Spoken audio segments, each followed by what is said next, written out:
Lula oscila 2 pontos para cima e Jair Bolsonaro 1 ponto para baixo na mais recente pesquisa Genial Quest, divulgada hoje. No primeiro turno, o petista aparece com 46% das intenções de voto contra 33% do presidente. É uma diferença de 13 pontos. Vou repetir. Lula, 46%, Bolsonaro, 33%. Na semana passada, Lula tinha 44% e Bolsonaro 34%. Ciro Gomes, do PDT, se manteve com 6%, Simone Tebet, do MDB, com 5%. Soraya Tronic, do União Brasil, tem 1%. Não pontuaram Felipe Dávila, do Novo, Vera Lúcia, do PSTU, Emael, da Democracia Cristã, Leonardo Péricles, do Unidade Popular, Sofia Manzano, do PCB e Padre Kelmon, do PTB. Brancos e nulos, 4%. 5% estão indecisos.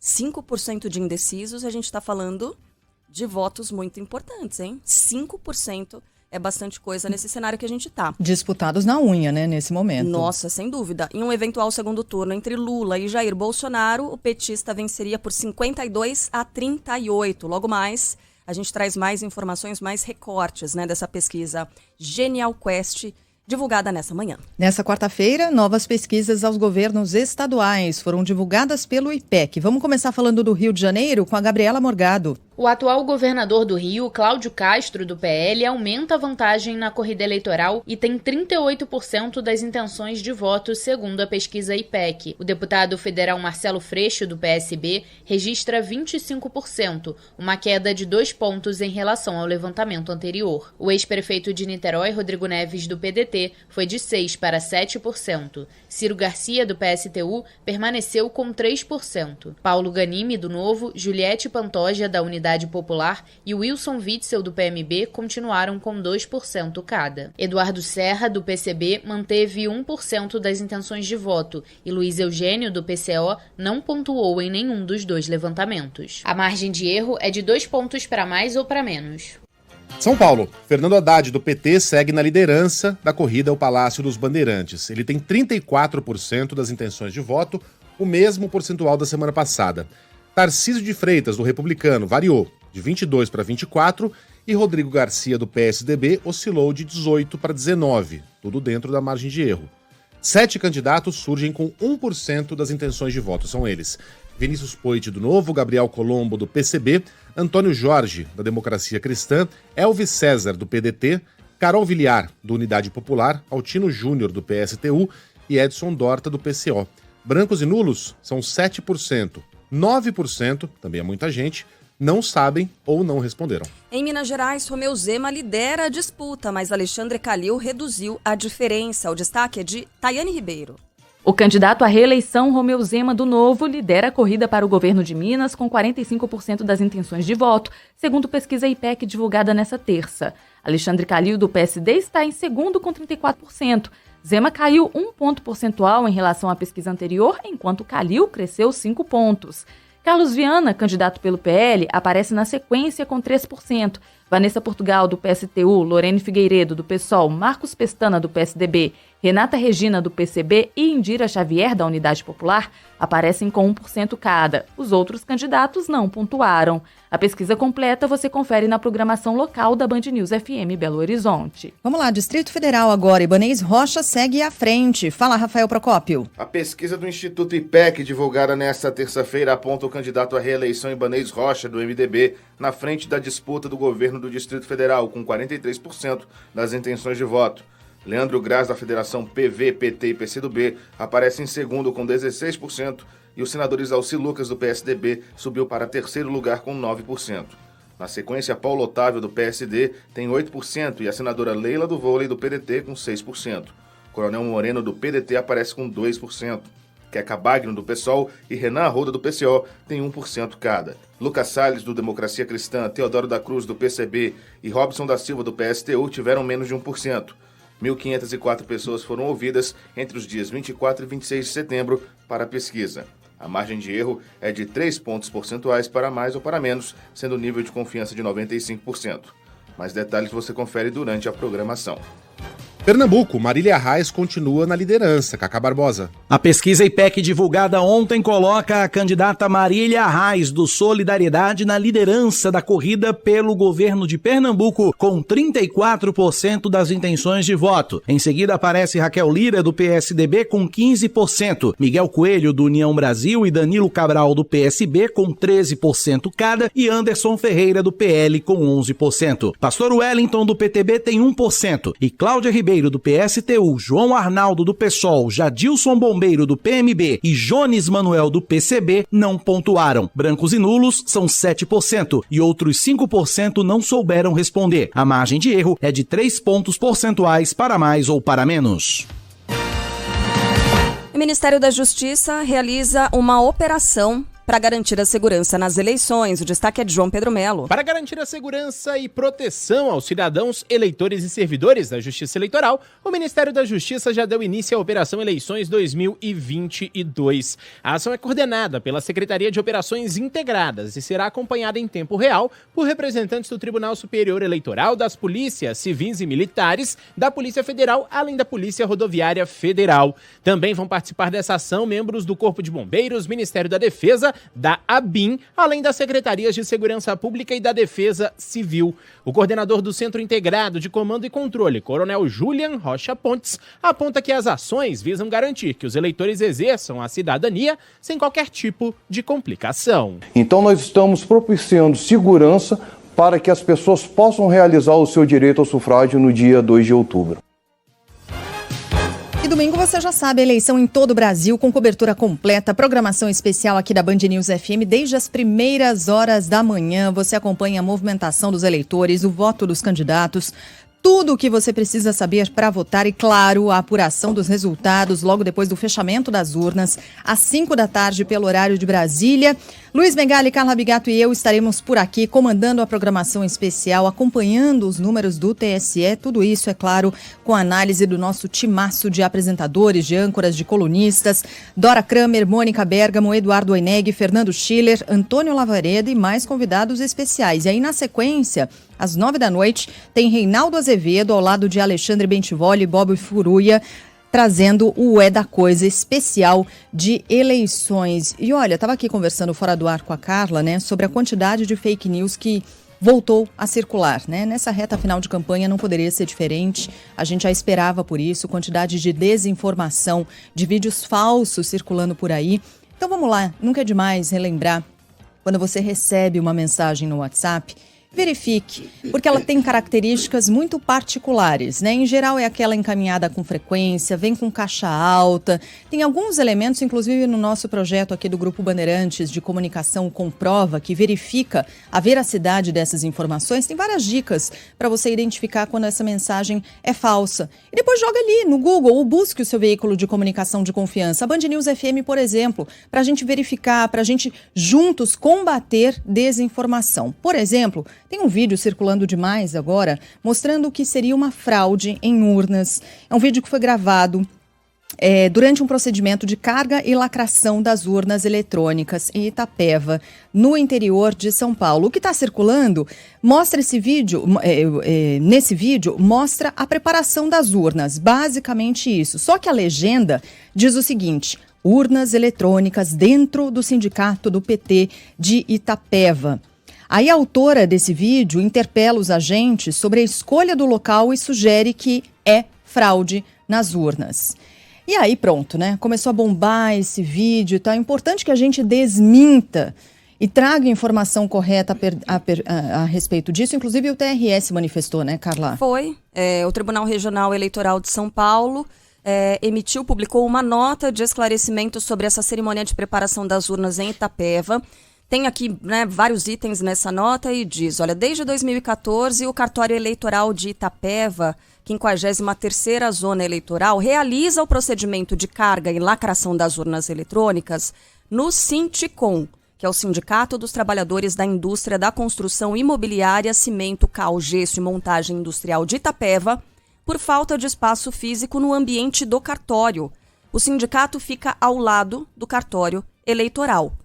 Desde 2014, então, isso acontece lá. Neste ano, o Sinticom foi requisitado pelo cartório eleitoral de Itapeva por meio do ofício número tal, de 21 de setembro de 2022. Os funcionários terceirizados que atuam no procedimento no local foram contratados por meio de licitação pública, de acordo com a legislação tal. Todos os contratos do TRE estão disponíveis e tem aqui o link para mostrar por meio da transparência, né, do portal da transparência, por meio de pregão eletrônico, despesa da eleição, foi celebrado o contrato de empresa tal do recrutamento e seleção dessas pessoas, atividade de assistentes de eleição estão descritas e tal, aqui no Ministério do Trabalho, coloca todos, tá tudo legalizado, tá tudo acontecendo dentro das normas da Justiça Eleitoral, e isso acontece nesse prédio desde 2014. Quer dizer, inclui... Porque eu recebi isso, Sheila, aliás, eu recebi, entre aspas, eu acabei caindo nesse vídeo porque eu sigo algumas pessoas que às vezes eu morro de raiva, porque eu vejo muita fake news, mas justamente para isso, para saber, vamos ver como é que esse pessoal tá fazendo. E aí o post era tipo assim, olha, não tô afirmando nada, tá? Mas que é estranho. E joga, e são milhares, centenas de milhares de seguidores que ficam com aquela coisa, a pulga atrás da orelha. E aí? Se ele tá falando, então deve ter alguma coisa, não é possível. Então, desde 2014, quando houve eleições que essa pessoa concordou com o resultado, desde então. Isso acontece nesse mesmo prédio, que foi determinado assim por falta de espaço no cartório eleitoral, ficar ao lado. Isso. Né? Faltou só dizer isso no vídeo. É a utilização do espaço físico daquele lugar. Mas é importante que a gente volte a falar sobre isso, porque a tendência também de aumento da circulação dessas informações falsas até o domingo. Então não caia nessa, né? E não passe adiante. Se você não tem certeza, se você não verificou a informação, não passe adiante. É assim que a gente combate desinformação. Eu também aproveito para fazer de maneira didática, sabe? Quando eu recebo, eu vou respondendo, então, amigo, é o seguinte, isso aqui é mentira, isso aqui é fake, não passe adiante, não faça isso. Para ver se a gente consegue, né, fazer um combate mais efetivo, mas é difícil. As pessoas estão fechadas para isso, né? Porque o que você recebe de resposta ao né, responder isso mas que é estranho, né? Mas por que tem que ser lá, não é? É estranho que alguém acredite nisso. Uma boa maneira para você identificar uma fake news é quando a notícia é muito escandalosa. Muito. Né? Por exemplo, filho do Lula tem uma Ferrari de ouro. Geralmente a realidade é enfadonha. E as coisas escandalosas acontecem por baixo do pano. Né? A gente não fica vendo, não tem imagens desses escândalos. Qual mais? A filha da Dilma é dona das lojas Havan. E ela colocou esse nome porque Havan vem de Havana, e ela ainda, para debochar mesmo, foi lá e colocou uma estátua da Liberdade. Essa foi a fake news que a Carla Zambelli espalhou na época, em 2018, se não me engano. Depois ela disse que caiu inocentemente. Caiu nada, espalhou deliberadamente essa mentira, porque não conhecia ainda o dono das lojas Havan. A fraude está sendo feita no comitê do PT. Gente, se o PT tivesse macomunado com o TRE para fraudar as urnas, isso seria feito no prédio do PT? Isso seria filmado? Então, se a coisa é muito escandalosa, é muito na sua cara, se encaixa demais numa narrativa e tem a imprensa não mostra, por que a gente não mostraria? A gente adoraria noticiar um escândalo desses, um furaço. Por que a gente não noticiaria um negócio desses? Então, esse tipo de coisa já é sinal de que você está diante de uma fake news. O Marcos Roberto diz, aí se você diz que a notícia é falsa, vira automaticamente comunista. Porque provavelmente aconteceu com ele, né? Ele tentou desmentir e aí deu no que deu. Eu, mesmo diante dessas respostas, sigo pacientemente sendo didática. Não sou, amigo. Só tô tentando alertar para algo que você tá espalhando e que é mentira. Só isso. E vamos nessa, né? Parece cansativo. Pois é, exatamente. Mas tem muito ouvinte aqui falando o Adrísio de Fortaleza. Quem ouve Band News não cai em fake news. Boa! Boa. Valeu. Isso aí. Rima news com news, né? Mas tudo bem. Tá valendo, né? Mas... Mas tá bom, vai. Não, Adrísio, foi boa a tentativa. Porque quando rimou Magalhães com Manhães, aí tava tudo bem. Certo. Aí vale. O Ira fala, nas ruas eu me sinto bem, coloco meu casaco e está tudo bem e ninguém fala nada. Ninguém fala nada, é verdade. Vamos nessa, gente? Adrísio, vamos nessa, porque tem mais destaques de hoje. O TSE estabelece multa após o disparo de mensagens em massa. Olha aí, isso combina com o que a gente estava falando agora. por uma empresa terceirizada do governo do Paraná. Ângelo Sfaier. Termina no final da semana o prazo para que o governo do Paraná e a Algar Telecom expliquem ao TSE o disparo em massa de mensagens de texto em favor do presidente Jair Bolsonaro do PL. A Justiça Eleitoral havia estipulado multa de R$50 mil por dia caso o problema não fosse resolvido. Segundo o Palácio Iguaçu, as mensagens foram interrompidas ainda no final de semana. O texto disparado por número vinculado aos serviços do governo estadual ainda continha ameaças golpistas ao Congresso e ao STF. A Algar Telecom, empresa terceirizada responsável pelas operações do número, reconheceu que as mensagens partiram de sua plataforma e que tomou as providências cabíveis. Daqui a pouco a gente volta com mais destaques das eleições, incluindo os recortes, das pesquisas mais recentes divulgadas nesta manhã. Agora a gente traz a atualização do Rio de Janeiro, mais sobre a operação de ontem, que deixou pelo menos 7 mortos no Complexo da Maré, no Rio. Fala, Luana Bernardes. Traficantes da facção Terceiro Comando Puro no Complexo da Maré, na zona norte do Rio, iriam atacar o Morro do 18, segundo a Polícia Militar. A comunidade é controlada pelo grupo rival Comando Vermelho e viveu momentos de intensos confrontos na semana passada por causa da disputa territorial entre milicianos e traficantes. A possibilidade de invasão motivou a operação da Polícia Militar no conjunto de favelas da Maré. O número de mortos na ação chegou a 7, segundo o balanço de atendimentos realizados pelo Hospital Federal de Bom Sucesso, na mesma região. No entanto, a PM afirma que 5 pessoas morreram na troca de tiros. Segundo a corporação, todos eram criminosos. A PM foi questionada sobre a divergência nos números, mas ainda não respondeu. Já a Polícia Civil disse que o balanço da operação é de responsabilidade da Polícia Militar. Ainda no Rio, o STJ decide manter a mãe do menino Henri fora da cadeia. Fala, Gabriela Souza. A mãe do menino Henri Borel, Monique Medeiros, vai continuar em liberdade por decisão da Justiça. Ontem, a 5ª turma do Superior Tribunal de Justiça negou os pedidos do Ministério Público Federal e do Ministério Público do Rio para que ela retorne para a prisão. A decisão recusou ainda a solicitação da defesa de Jairinho, padrasto da criança, que pedia a extensão do benefício ao ex-vereador. Os dois são réus pela morte da criança de 4 anos. O colegiado entendeu que não há razões para manter Monique Medeiros presa de forma preventiva. Ela teve a prisão preventiva revogada pelo ministro João Otávio de Noronha e deixou o complexo penitenciário de Jericinó, na zona oeste do Rio, no dia 29 de agosto. O MPF e o MP alegaram que a liberdade de Monique Medeiros colocaria em risco a instrução do processo, uma vez que ela foi acusada de ameaçar testemunhas e desrespeitar medidas cautelares. A Rússia vai formalizar a anexação de 15% do território da Ucrânia até este fim de semana. Arthur Queiroz. Nos próximos dias, a Rússia vai anunciar as primeiras medidas que compõem o processo de anexação de 4 territórios ocupados na Ucrânia.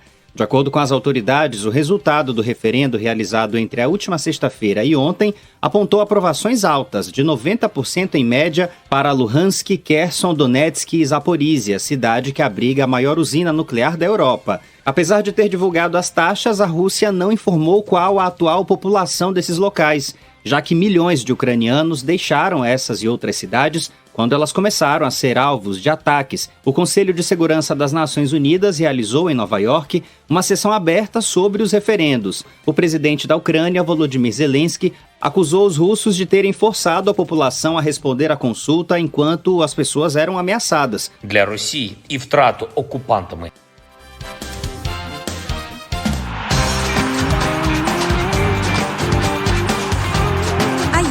Depois dos últimos amistosos, o técnico Tite começa a pensar na convocação da seleção brasileira para a Copa do Mundo. 5-1, mais gente. Olha, foi de respeito, viu? Mas tá chegando nos cascos, hein? Foi muito bem a seleção, jogou muito bem. Mas a Tunísia... Não, mas foi um bom teste, foi um bom teste, sim. Não é uma galinha morta. Não é essa carne assada, não. Fiquei bem empolgada ontem, viu, de ver a seleção jogando, sabia? Sabe que meu pé atrás é justamente com isso, né? Porque a gente se empolga com esses amistosos, chega ele cheio de moral. Ah, não, dessa vez vai dar.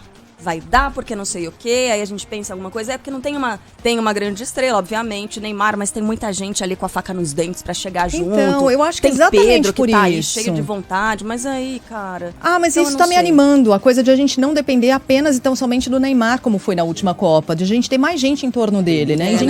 O Richarlison tá muito bem, o Pedro entrou ontem, marcou gol, então tá bem a seleção. Eu achava que faltava esse cara aí pra bater no peito.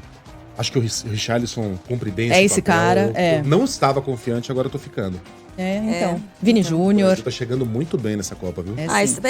E Fala parece que a sim. França tá com uns problemas de vestiário, com os desentendimentos entre eles ali. É a melhor seleção, né? No papel você vai ver. Parece que o entendimento ali não tá dos melhores. Ai, diz que tá uma coisa. Nossa, menina. olha, menina. Olha, mas o Maurício Ferreira vai fofocar um pouco mais com a gente, vai trazer informação da seleção 5-1 ontem, Maurício. Conta mais pra gente, mais detalhes dessa partida.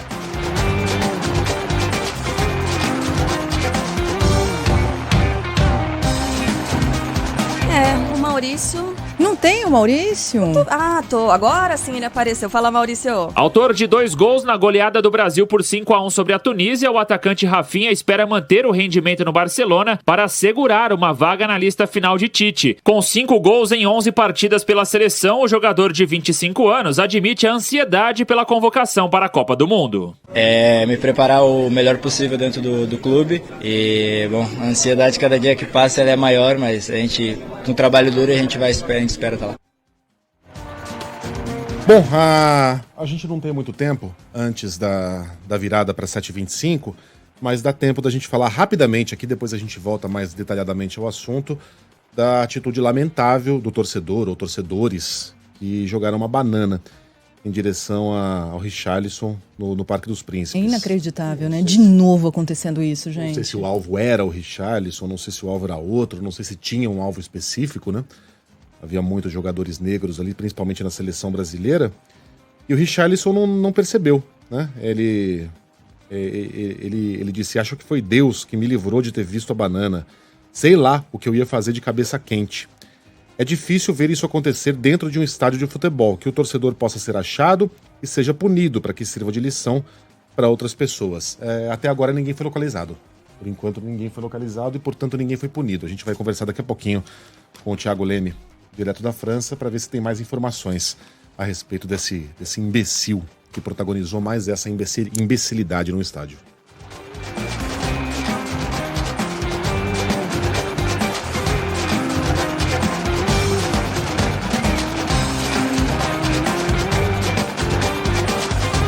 Sete 25.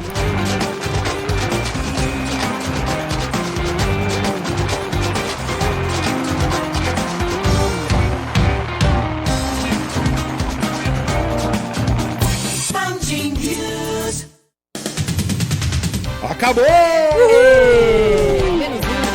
Só um agora. Só um? Só um. Só amanhã? Só amanhã.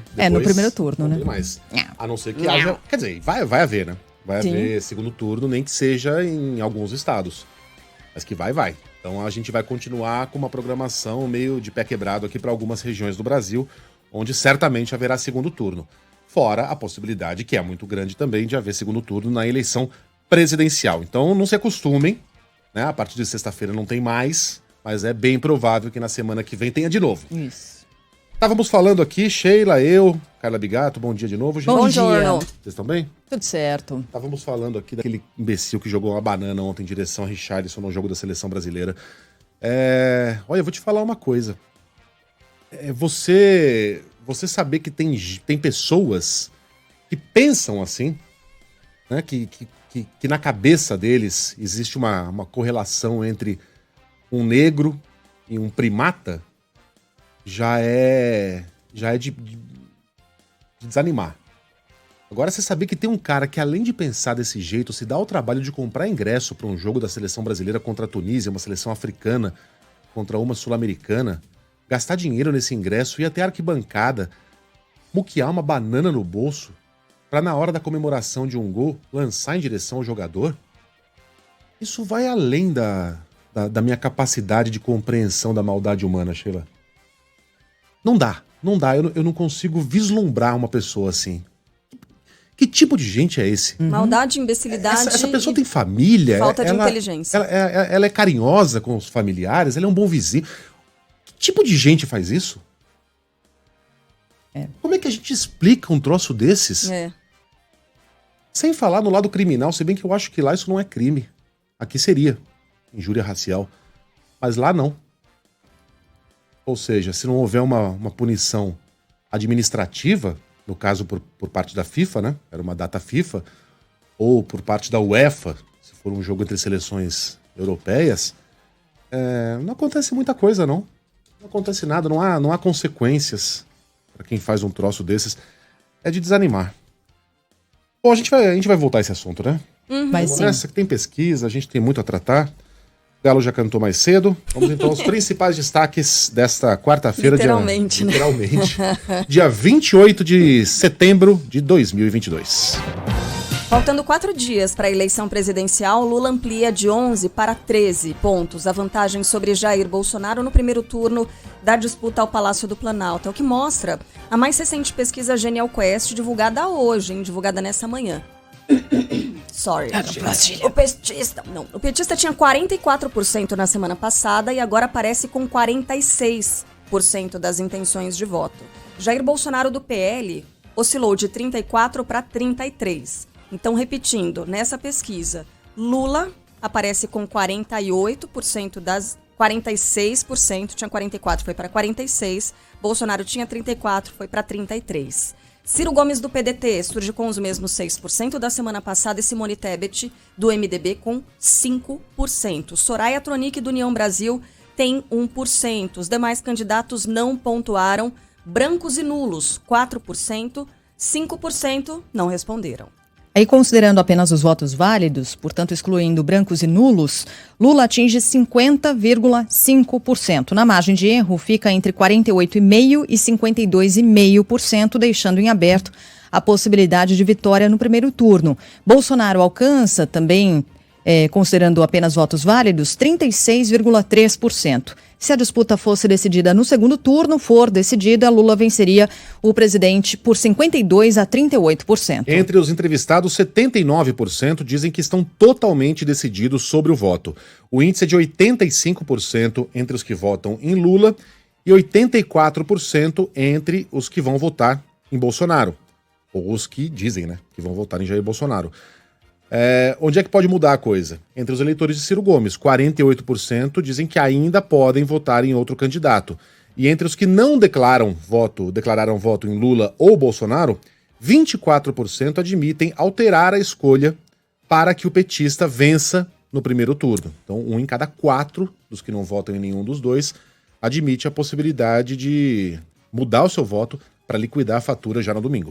Ainda segundo a Genial Quest, o atual presidente segue com a maior taxa de rejeição. 55% dos entrevistados dizem que não votariam de jeito nenhum em Jair Bolsonaro. Na sequência, aparece Ciro Gomes, 53% dos eleitores. E Lula aparece com 44% de rejeição dentre esse público ouvido na Genial Quest. Pesquisa que ouviu 2.000 pessoas entre os dias 24 e 27 de setembro. Margem de erro é de 2 pontos percentuais para mais ou para menos. Nível de confiança é de 95%. Levantamento registrado no TSE com BR 04371/2022. Vamos à agenda dos candidatos? Vamos. Ontem Lula recebeu novos apoios na disputa ao Palácio do Planalto. Quem acompanha é o repórter da Band, Caia Messina. Esportistas de diversas modalidades anunciaram apoio a Lula em evento de políticas para o setor. O candidato não se comprometeu a recriar um ministério específico para a área, mas ressaltou que o programa de governo prevê a implantação de escolas em tempo integral, com ênfase no desenvolvimento esportivo. Como é que você vai manter uma criança de tempo integral numa escola de concreto armado, onde não tem uma árvore, não tem uma quadra, não tem um campo, não tem nada? Lula também recebeu apoio de personalidades como o economista André Lara Rezende, um dos pais do Plano Real, e do ex-embaixador Rubens Recupero. O ex-presidente do Supremo Tribunal Federal, relator do mensalão no STF, Joaquim Barbosa, também entrou na campanha. Em 2018, eu alertei os brasileiros de que Jair Bolsonaro seria uma péssima escolha para a presidência da República. É preciso votar já em Lula no primeiro turno. O tom dos petistas é de mobilização para tentar vencer a eleição de uma vez já neste domingo. A avaliação é de que os apoios anunciados desde a semana passada abrem caminho para o que o QG da campanha chama de onda em favor do candidato. Nós dois temos a responsabilidade de trazer o Brasil à normalidade. As coisas funcionar como está organizada na nossa Constituição. Sabe, o governo governa, o legislativo legisla e o poder judiciário cumpre a tarefa de bem cumprir a instituição. Esta reunião aqui significa uma reunião dos divergentes para vencer os antagônicos. É essa que é a nossa reunião. Lula reagiu ao discurso de Jair Bolsonaro, que chamou o ex-presidente de corrupto e de ladrão. Em nota, afirmou que ele e a família foram investigados e provaram inocência, ganhando dezenas de processos na justiça. Lula ainda listou o que chamou de escândalo das barras de ouro no MEC e a compra de imóveis em dinheiro vivo pela família do presidente. Ontem à noite, o ex-presidente se reuniu com cerca de 50 empresários, no maior evento da campanha envolvendo o setor produtivo até agora. Jair Bolsonaro esteve no Nordeste. Valteno de Oliveira. Esta foi a última visita do presidente Jair Bolsonaro ao Nordeste antes do primeiro turno. O candidato do PL participou de uma motociata, montou em um boi e no discurso para apoiadores entre as cidades de Juazeiro, na Bahia, e Petrolina, em Pernambuco, voltou a comparar as propostas do governo dele com a pauta defendida por Lula, do PT. Nós respeitamos todas as religiões. Respeitamos até aqueles que, porventura, não queiram ter religião. A liberdade de crença é a marca de um povo livre e soberano, que é o povo brasileiro. O que eu tenho a oferecer para vocês é exatamente o contrário que o ladrão fez ao longo de 14 anos. Completamos 3 anos e meio no Brasil, sem corrupção por parte do governo federal.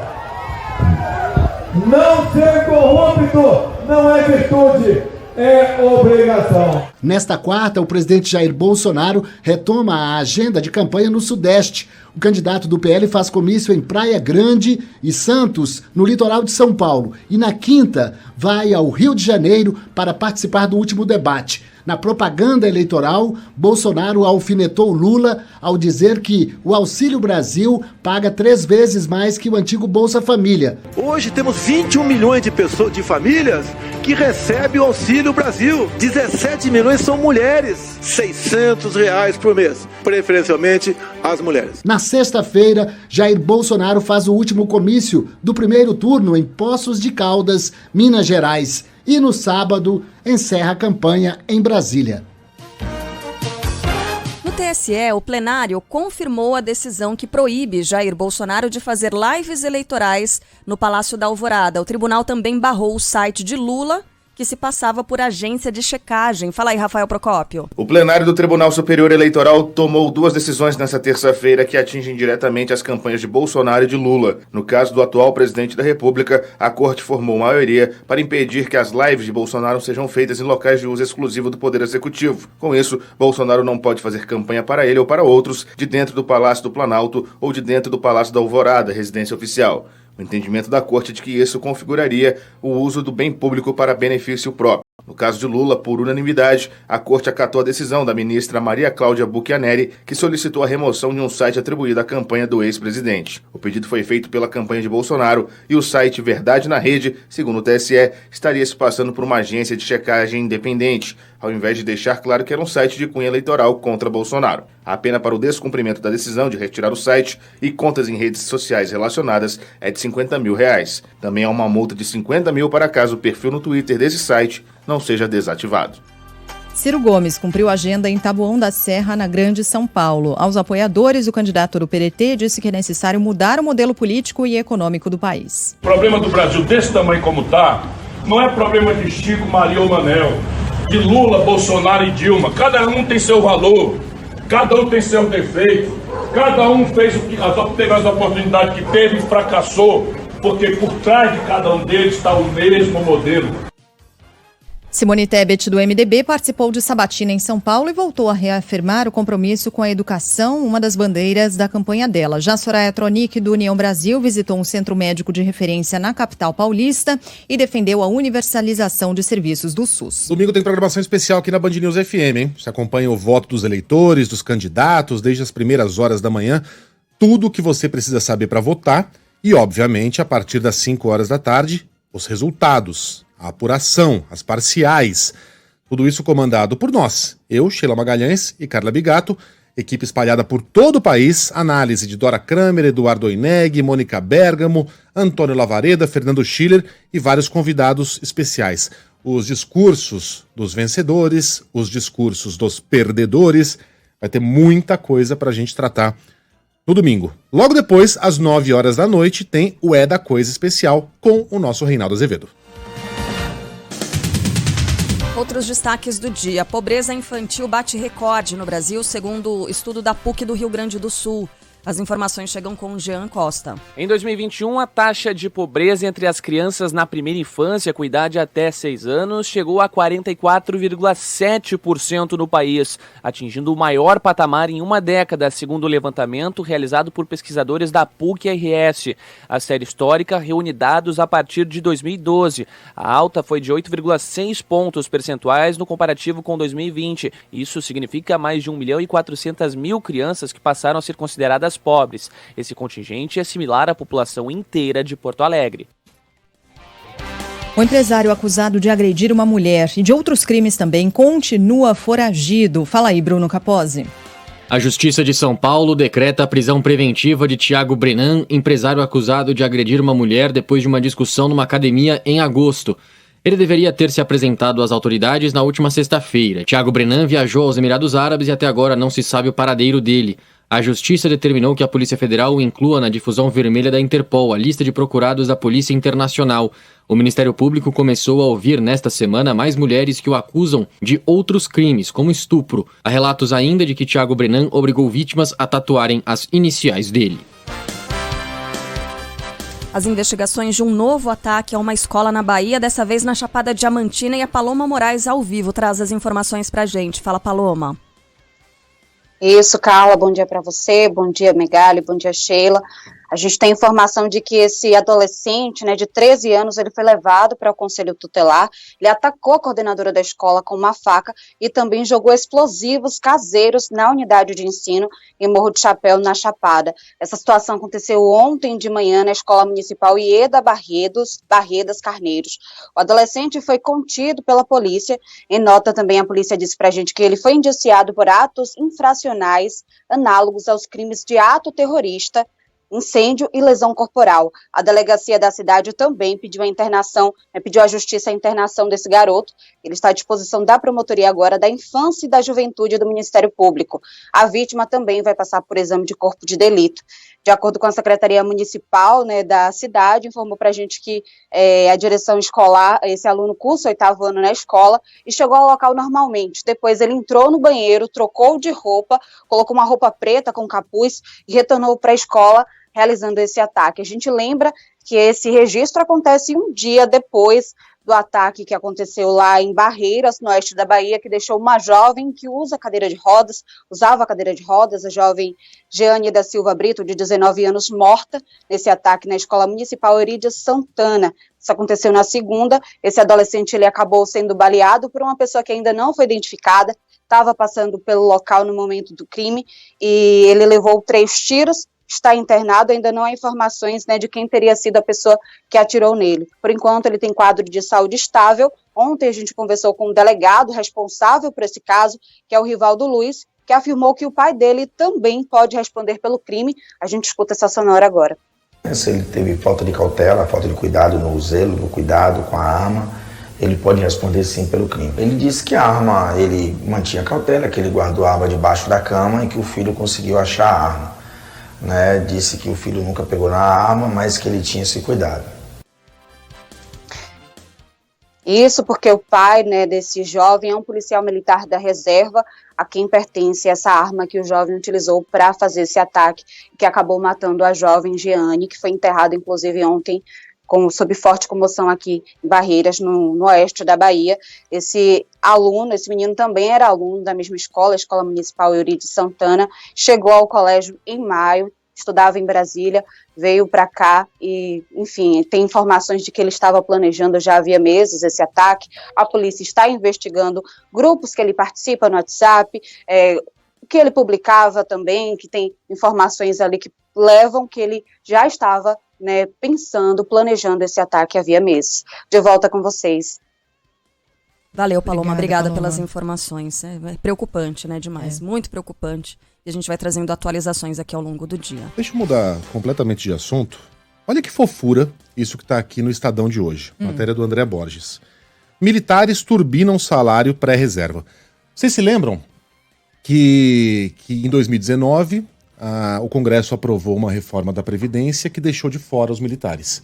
Todo mundo lá deu o seu quinhão de contribuição, os militares foram deixados de fora e houve uma reforma especial para eles. Teve isso, né? Teve isso. Verdade. Não só os militares não entraram, né, na divisão do esforço que cada um de nós fez, como foram criados ali alguns truques para melhorarem bastante a vida dos militares que estão indo para a reserva. Do que eu tô falando? São os cursos de aperfeiçoamento, que quando feitos por militares, garantem um aumento de rendimento nos seus soldos de 66%. Quanto? 66? 66. Tá.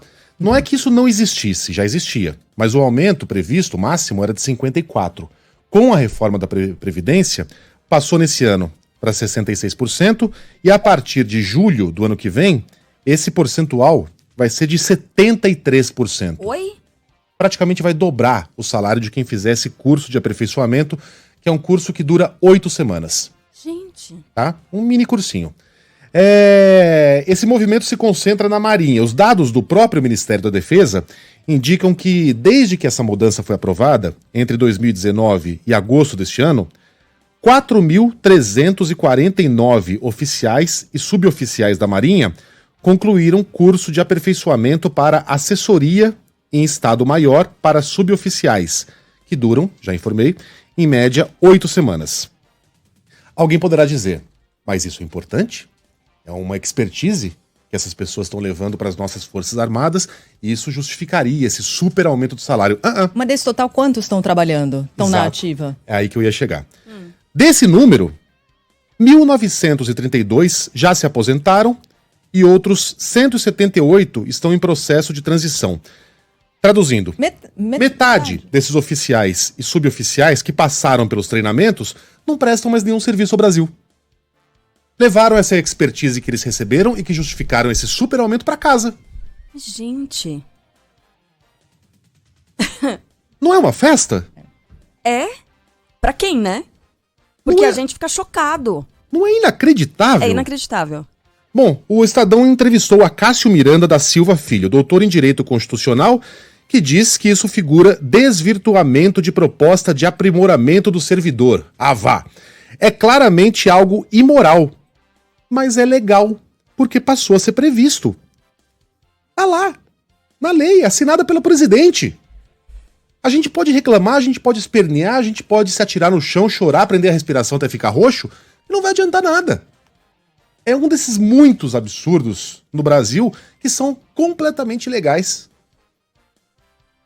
Meu Deus. Para que isso mude, a gente precisa da boa vontade do Congresso, da assinatura do presidente. A gente sabe que o lobby militar é fortíssimo em Brasília. Então isso não vai acontecer. A gente vai continuar dando dinheiro para que as pessoas façam cursos que não servem para nada para as Forças Armadas e para o Brasil. Michele tá lembrando aqui, Acordem enquanto isso, o professor precisa fazer curso 2 vezes, não ter falta com atestado, passar numa prova a cada 5 anos para conseguir 5% de incremento. Tá dizendo a Michele aqui, nossa ouvinte, que é do interior paulista. Tiago também se manifesta aqui no chat do YouTube falando a mesma coisa, né? Curso de aperfeiçoamento de professores, que dá 0% de aumento e tal. O pessoal revoltado, com toda razão, né? Claro. Em relação a isso. Sem dúvida. A gente segue com os destaques aqui, porque tem ouvinte perguntando também do furacão Ian ganhando força e cancelando voos, além de fechar um dos principais aeroportos da Flórida, nos Estados Unidos. O fenômeno tem ventos de até 220 km por hora e passou para a categoria 4, que vai de 1 a 5. Quem tem viagem para Orlando deve consultar a companhia aérea antes de sair de casa. E a gente tem mais informações agora chegando com o André Coutinho. O Aeroporto Internacional de Orlando, na Flórida, nos Estados Unidos, anuncia que vai fechar de forma temporária a partir das 10h30 da manhã, pelo horário local, nesta quarta-feira, dia 28 de setembro. Não há uma previsão para o aeroporto ser reaberto, mas as autoridades já dizem que os atrasos e cancelamentos podem durar até 3 dias, para que tudo seja normalizado por lá. Por enquanto, os aeroportos de Fort Lauderdale e de Miami permanecem abertos.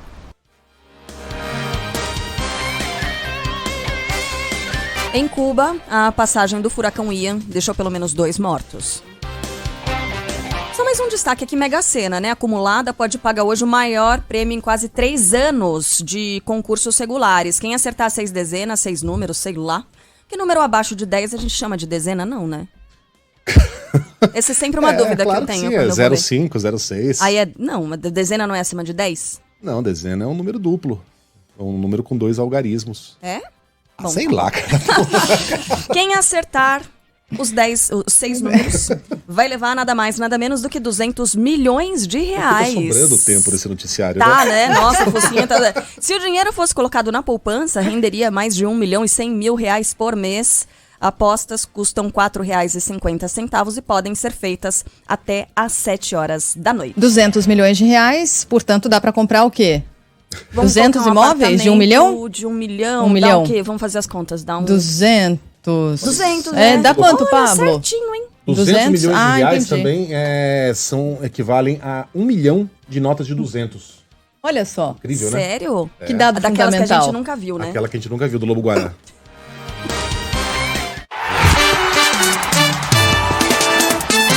Futebol, com Milton Neves. Oferecimento Perdigão. Manda brasa com Perdigão na brasa. Casa do Construtor. Aluguel de equipamentos. Ligue 0800 200 0217. E Sicredi. Conheça a primeira instituição financeira cooperativa do Brasil. Sicredi. Gente que coopera, cresce.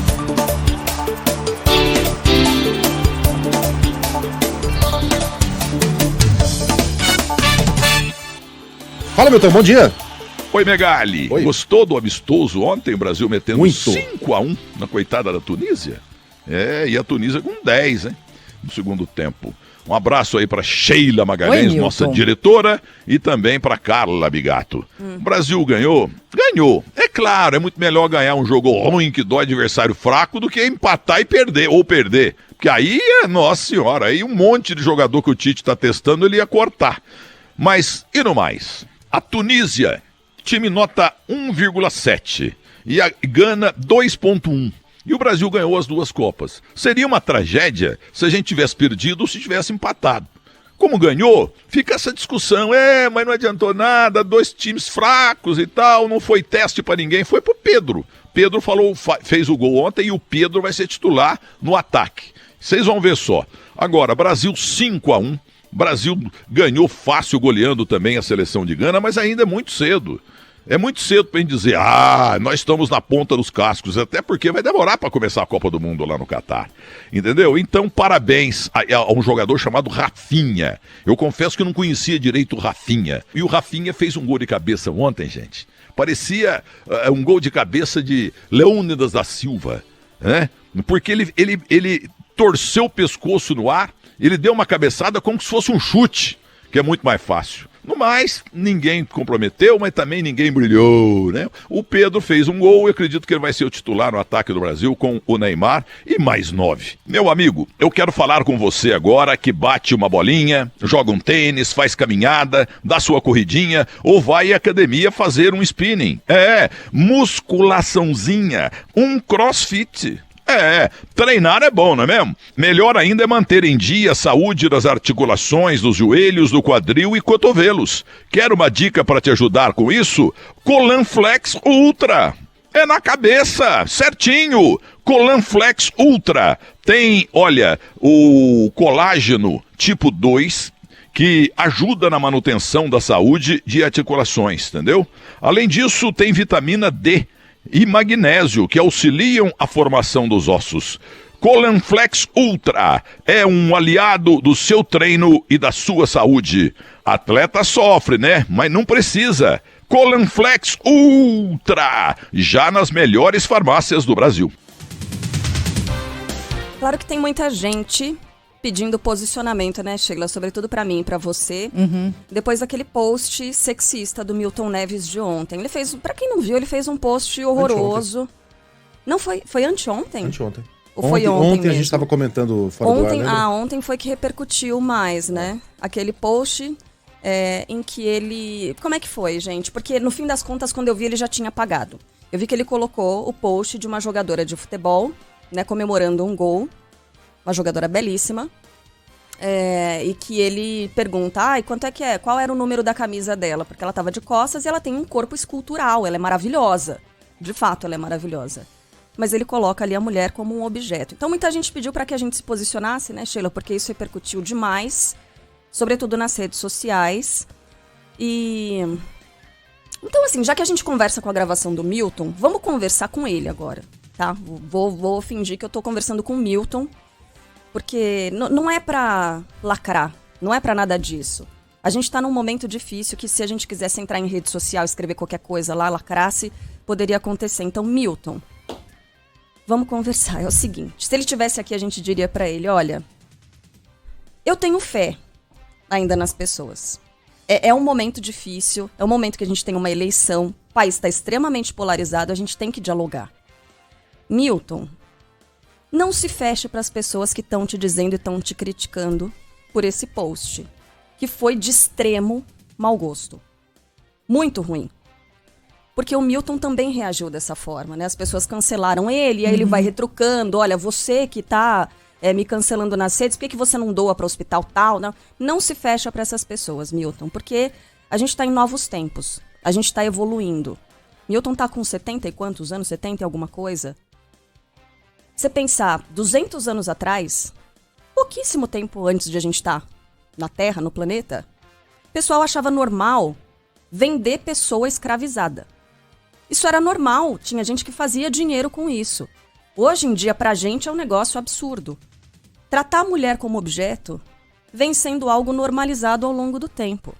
Quando você faz isso, Milton, quando você coloca a mulher ali como um pedaço de carne, você está só reforçando um discurso, um comportamento, uma coisa terrível que transforma a mulher num objeto, e é a partir daí que começa a violência contra a mulher. É a partir daí que a mulher não é vista como um ser humano. É a partir daí que muitas mulheres acabam sendo vistas como propriedade de homens e acabam sendo assassinadas. Então a gente está falando de algo que tem uma consequência muito ampla. E às vezes, como você não é mulher, nunca vai ser mulher, é difícil para que você enxergue isso, porque é uma realidade muito diferente, você vem de um tempo muito diferente. E você é um cara cabeça dura também, né, Milton Neves? A gente sabe, a gente lembra de quantas brigas dele com o Boechat aqui, porque ele insistia de vez em quando em colocar comercial, patrocínio, falar nome de marca, o Boechat ficava, né, tiririca com ele. Então o Milton é cabeça dura também. Mas eu tenho fé no Milton, eu tenho fé de que ele vai conseguir fazer as pazes com as pessoas do gênero feminino, pessoas do gênero masculino, a gente tem que dialogar. Milton, você tem uma história fantástica. Eu me identifico muito com você porque você veio do nada. Você se fez, é difícil fazer isso, é uma carreira, você como comunicador, você é uma máquina, isso é indiscutível, a sua história é muito grande, Milton, para você se tornar um polemista de internet agora. Então, assim, não se feche para essas críticas, a gente tem que dialogar, eu tenho fé em você, vai dar tudo certo, a próxima, tudo certo. Eu espero que você pense nisso, eu espero que você pondere essas questões que são colocadas, que são muito sérias, né? Podia chegar aqui e, sei lá, repetir algum discurso feminista aí, mas que não era o meu, né? Não é um pensamento meu. Concordo 100% com esse discurso, mas não é o meu. O meu é assim, eu tenho fé em você, eu acho que a gente tem que dialogar, sobretudo nesse momento, porque a partir da semana que vem, talvez, né, sei lá, metade das pessoas vai ter que se abrir para a outra metade, porque a gente está numa eleição extremamente polarizada. Então é o momento de dialogar. Tenho fé em você, Milton Neves. Da próxima vez que a gente se encontrar, eu vou te dar um puxão de orelha e um abraço. Porque é assim, eu espero que você esteja aberto para prestar atenção no que foi tudo isso. Porque não é coisa pouca, não. Mas a gente pode seguir daqui pra frente. A gente vai seguir daqui pra frente, né? A gente tem que seguir junto. É, sim. Posso só acrescentar uma coisinha, na verdade, reafirmando o que a Carla já falou, mas só para também me manifestar e me posicionar. O que o Milton fez foi diminuir a mulher, foi reduzir a mulher. Como disse a Carla, é exatamente esse o conceito que autoriza assédio, que autoriza abuso, que resulta em estupro, que resulta em mortes. Então é grave. O mundo mudou. Algumas coisas não são mais aceitáveis, não são mais toleráveis.